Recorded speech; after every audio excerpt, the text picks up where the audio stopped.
Oi, gente, eu vou falar de duas situações completamente antagônicas, com duas mulheres completamente diferentes uma da outra. E como que vocês podem ver que a experiência paranormal pode transitar entre o inferno e o céu o tempo todo. Porque nem sempre tudo que eu vejo e que eu percebo, que eu adentro, é trevas. Muitas vezes eu vejo muitas energias muito altas, incríveis e maravilhosas. Só que é difícil para mim falar delas, vou falar aos poucos, porque eu não quero dar nomes para algumas coisas que eu vejo, porque eu considero que são muito sagradas. E eu não gosto de expor alguma coisa muito sagrada, eu sou o contrário.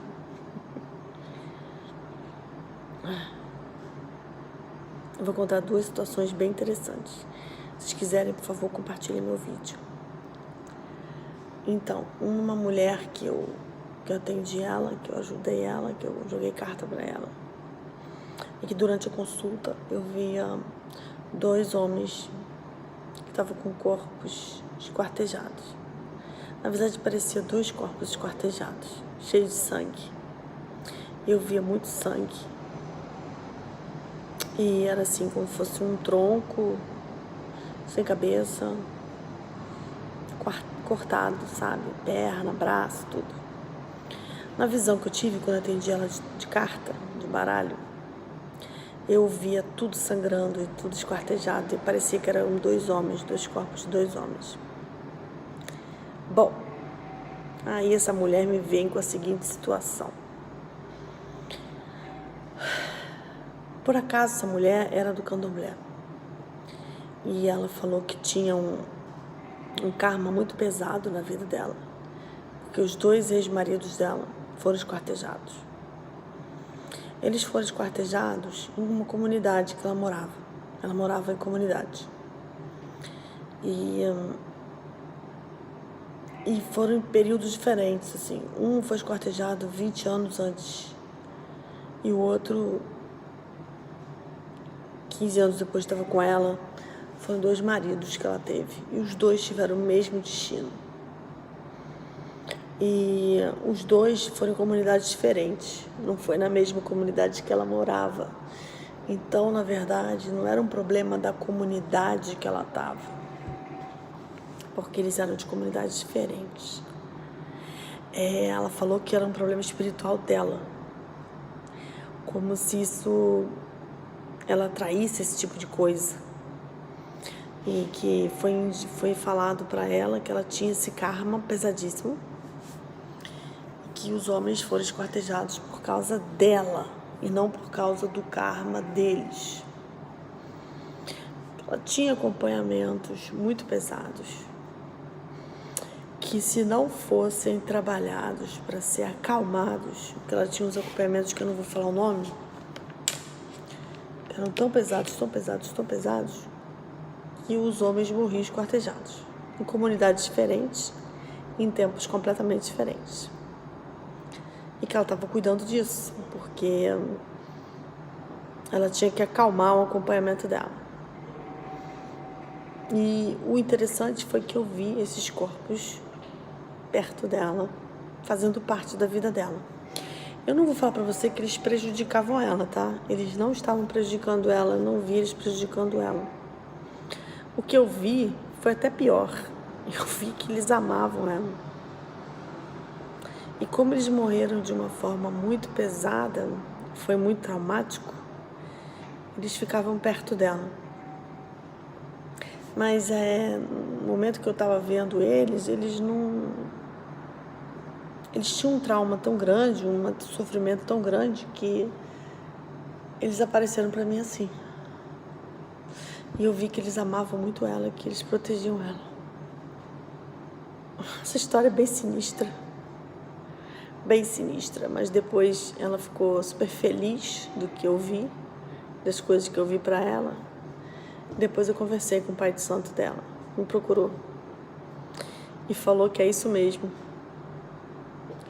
que ela tinha realmente uma situação espiritual, que se ela não estivesse trabalhando seriamente, ia acontecer com outras pessoas próximas a ela, que era o acompanhamento dela, que tinha que acalmar urgentemente, que tinha uma forma de acalmar isso que ele sabia. Sem mais comentários, eu não vou falar o nome do acompanhamento, mas essa história foi bem sinistra. O interessante é que eu fiz amizade com esse pai de santo, porque ele ficou feliz dessas coisas que eu estava vendo, porque eles amavam ela, mesmo tendo sido esquartejados. Só que o interessante é que o karma não era deles, era dela. Então eu só quero trazer uma coisa para vocês: cuidado com quem vocês vão casar ou com quem vocês vão namorar, porque pela minha experiência, das coisas que eu já vi em evidência na minha vida, dependendo com quem você casar, meu querido, ou com quem você namorar, você pode estar lascado por causa do que está em torno da pessoa e que você não vê nada. Tem mulher que pesa para o homem, dependendo do acompanhamento que ela tem. Tem mulher que é leve, né? Que vai para a vida do homem e até levanta o cara. Então, tem que observar bastante. Porque esses acompanhamentos que a mulher tinha só prejudicavam quem estava do lado dela. Ela mesma, ninguém encostava a mão. Nem o dedo. É bem sinistra essa história. E o oposto a essa história, que era uma mulher que eu atendi, que era de comunidade, porque na minha vida sempre atendi pessoas que eram mais humildes de comunidade, que tinham menos condição material, e pessoas com mais condição material. Sempre oscilou essas duas pessoas na minha vida e vão continuar oscilando, e vai ser assim sempre, porque eu não gosto de estar só num segmento, não. Eu gosto de transitar mesmo. Eu acho que com todos os videntes são assim, com todos os cartomantes é assim. Transita mesmo, todas as classes sociais, não é só. E eu acho que também o jogo de carta nunca pode ser tão caro, tão caro, tão caro, tão caro, que é inacessível. Na minha opinião. Mas também não pode ser feito gratuitamente, porque é um tempo que você gasta e energia sua, né?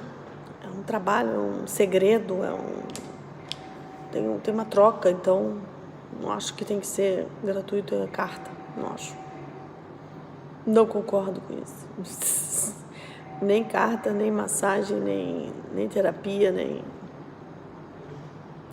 nem faxina, nem cleaner, nem motorista, nem nada, nem maquiador, nem cabeleireiro. Só se, né?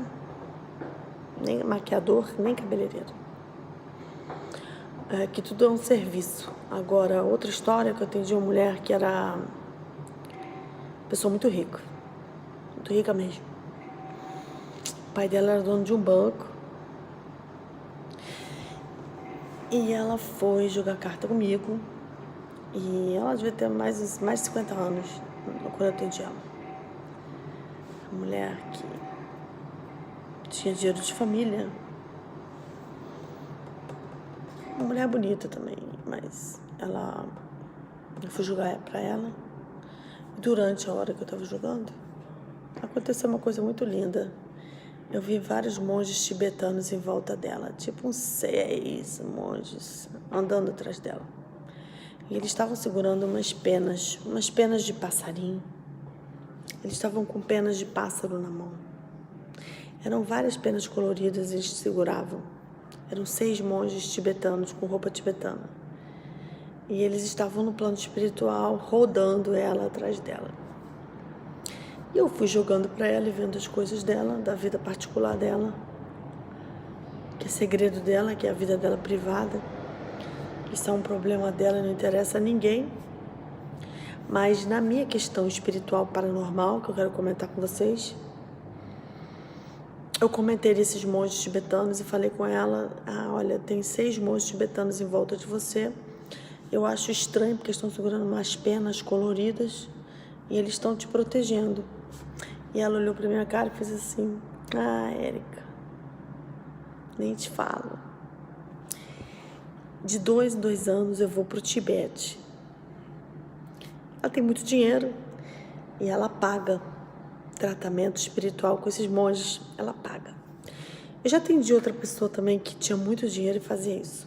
Ela não é a primeira pessoa que eu atendi. Depois eu vou contar essa história dessa outra pessoa. E aí ela falou que ela ia de 2 em 2 anos para o Tibete. Ficava internada no mosteiro dos monges. Mas ela pagava trabalhos espirituais e ficava lá uma semana fazendo vários trabalhos espirituais. E esses monges de burro não tem nada. Nem candomblé é burro, nem esses monges são burros. Porque o trabalho deles põe aí pelo menos 1000 anos, ou se não for mais, se eu não estou enganada. É coisa muito trabalhada, tem livro que eu já vi alguma coisa, já frequentei grupo de meditação tibetana e a parada é sinistra. E mexem com várias entidades, vários espíritos, é paganismo. É paganismo. E ela falou, eu vou te contar uma coisa, a última vez que eu fui lá, que faz 2 anos, eu vou voltar agora, eles fizeram um trabalho em mim, deitada, que era um trabalho com, eu tô contando pra vocês, com penas de pássaros exóticos, várias penas diferentes de vários pássaros. Me cobriram dessas penas, passaram óleo no meu corpo e fizeram várias orações. Eu fiquei em jejum e esse trabalho demorou umas 7, 8 horas. Eu já tinha conhecido alguns trabalhos tibetanos porque eu frequentei grupos de meditação tibetana no Rio de Janeiro. E já conheci várias coisas de rituais deles, já vi várias mentalizações. E sei que eles são muito fortes. Inclusive já me convidaram para ir para o Tibete, para fazer iniciação lá. Eu fui convidada. Mas eu confesso a vocês que eu tive medo, sabe? Porque eu achei que era muito pesado. Eu ir sozinha fazer isso. Eles falaram que me arrumavam até bolsa. Um monge que me convidou falou que arrumava até bolsa para pagar minha passagem para ir gratuito, sem eu pagar nada. Mas eu fiquei com medo. Eu achei muito forte, parece muito que eu estivesse lá sozinha, eu ficaria à mercê de tudo que eles mandassem eu fazer. Eu não senti confiança. Mas essa mulher ficou muito feliz porque ela tinha feito esse trabalho com as penas. Então, ela achou estranhíssimo eu ver os monges com penas na mão coloridas. E eles estavam me olhando. E eu tenho uma nítida sensação dessa situação que eu quero falar com vocês, que esses monges estavam encarnados, que eles não eram mortos, que eles eram vivos e que eles estavam lá no Tibete, mas que eles se projetavam para continuar protegendo ela. E que esse trabalho com as penas das aves que eles faziam, que é uma coisa tibetana, é um trabalho muito mais profundo do que ela imaginava, porque eles se projetavam e continuavam fazendo as orações e os trabalhos. Então eu vi ela muito trabalhada na luz e com muita proteção violenta. Ela ficou muito feliz com essa visão minha, muito feliz. E também eu sei de uma coisa que eles pediram para ela. Eles pediram, já que ela tinha muito dinheiro, muito mesmo, que ela tivesse uma reserva florestal. E ela adquiriu uma reserva florestal. Adquiriu isso para ser tombada e ninguém meter a mão. E ela tomava conta dessa reserva. E era no Brasil. E depois eles pediam para ela fazer coisas nessa reserva. Mas aí são coisas de magia, que ela não ia me contar. São coisas deles com ela. E ela ia lá de 2 em 2 anos para fazer trabalho espiritual para se proteger. E eles estavam em volta dela, para mim, projetados, vivos, não mortos. Essas 2 mulheres que eu quero contar para vocês. Essa primeira mulher com esses 2 ex-maridos esquartejados. Mas eu tenho que falar com vocês que essa mulher era muito forte. Ela já tinha morado em várias comunidades. Estava com o 3º marido, que estava inteiro, não foi esquartejado. Estava com ela. Esse marido dela também era do candomblé. E ele se cuidava também do candomblé. E ela é uma pessoa muito forte. Nossa, uma força extraordinária de ser humano, de pessoa, sabe? Já passou por muita coisa. E ela tinha muita força. Física, emocional, espiritual. E ela tinha essa noção de que ela tinha que se cuidar. E ela se cuidava bastante. Isso protegia ela bastante. Ela procurava esses conhecimentos, essas coisas. Então, é uma mulher forte, que tinha noção que tinha que se proteger, que tinha que se cuidar, que tinha que se trabalhar. E ela morava em comunidade, ela tinha medo da violência. Porque para ela era mais barato morar em comunidade, bem mais barato. Então ela economizava dinheiro. Até porque eu já atendi muita gente de comunidade e eu já vi que tem muita gente que às vezes paga nada. Luz, às vezes é gato. Net, às vezes é gato. Gás é botijão. Não tem condomínio, não tem IPTU. Então, as pessoas ganham algum dinheiro e às vezes sobra dinheiro e conseguem guardar para construir uma casa, para aumentar a casa. Então, a gente pensa que tem gente que consegue economizar dinheiro justamente por morar na comunidade, tem dinheiro economizado. Eu já vi muita gente com essa questão. Mora na comunidade, mas tem dinheiro guardado. Porque ali ele não gasta muito. A verdade é essa, só que ele está em área de risco. Realmente tem risco de tiroteio, vários riscos, mas não gasta quase nada. E também muita gente já me passou que vive de porta aberta e que... Às vezes já vi um caso de uma pessoa que não tinha nem tranca na porta, porque os vizinhos estavam sempre ali e ninguém deixava ninguém entrar na casa de ninguém. Porque tinha solidariedade. Dependendo da comunidade, tem muita solidariedade. E a outra mulher, né, que era uma pessoa muito dinheiro, e ela morava no Brasil, queria morar no Brasil, mas ela se cuidava no Tibete, com os monges tibetanos. Pelo menos ela sabia buscar um lugar para se cuidar. E ela estava bem espiritualmente. Bem mesmo. Mas ela fazia coisas para se cuidar espiritualmente. Ela aprendeu isso. As duas são muito inteligentes, tanto a que morava em comunidade quanto essa milionária. As duas se cuidavam. É interessante, as duas se cuidavam, só que uma tinha um karma bem pesado com homens. Mas ela, por morar em comunidade há mais de 40 anos, nada acontecia com ela fisicamente. Nada. E a outra sabia onde procurar ajuda, sabia bem se organizar a vida dela espiritualmente. São mulheres fortes, né? E as mulheres fortes têm que saber se proteger e se cuidar, tanto espiritualmente quanto no mundo. E não tem nada contra os homens. Eu não sou feminista. Eu acho que feminismo é complicado, porque feminismo para diminuir os homens, isso não rola. Acho que os homens têm seu valor, e muito. Eu acho que o masculino tem que ser valorizado e respeitado. Mas é claro que as mulheres também têm que se respeitar tanto para não se misturar com homens que não respeitam as mulheres. Isso é fato. Isso é fato. Tem que haver respeito mútuo. Senão, nenhum sexo é mais importante que o outro, maior que o outro. Agora, vamos duas histórias de mulheres. Vou trazer histórias de homens também. De criança eu já trouxe. Obrigada, gente. Vamos se cuidar.